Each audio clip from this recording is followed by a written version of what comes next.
از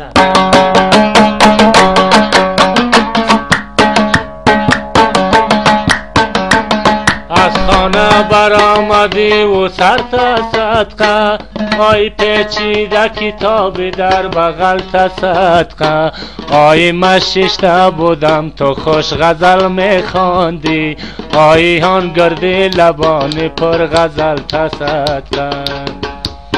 عاشقی روی گلم نوگر چون بلبلم، روز شب ناله کنم داغه ها داره دلم.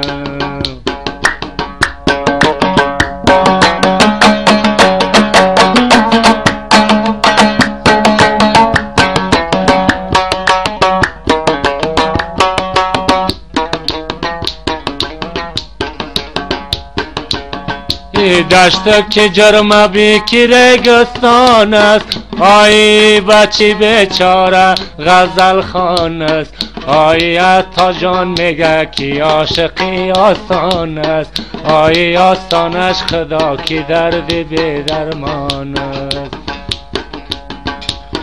گل گل هاب گلمه ریزه برگی گلمه، زلف تو زنجیرمه داغ تو بر دلمه، زلف تو زنجیرمه داغ تو بر دلمه.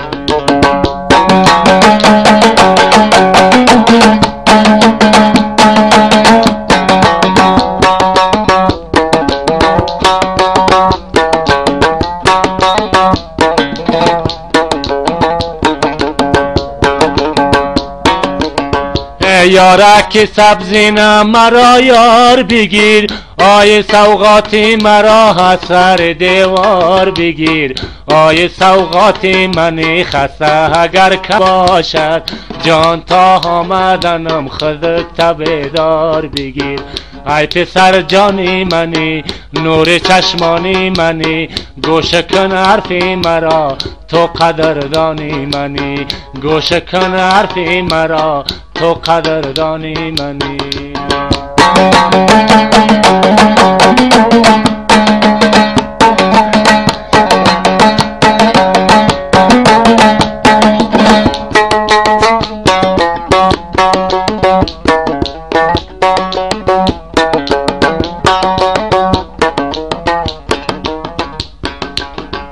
سبب سوغات لبت آوردم، آی از بس که تپیدم و شبت آوردم، آی قولی که به ما کرده پشیمان نشوی، جان دوای بلرزه و تبت آوردم.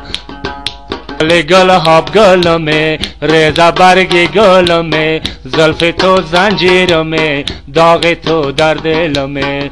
ای پسر جانی منی نور چشمانی منی، گوش کن حرفی مرا تو قدردانی منی. عاشقی روی گلم نوگر چون بلبلم، روز شب ناله کنم داغه ها داره دلم، روز شب ناله کنم داغه ها داره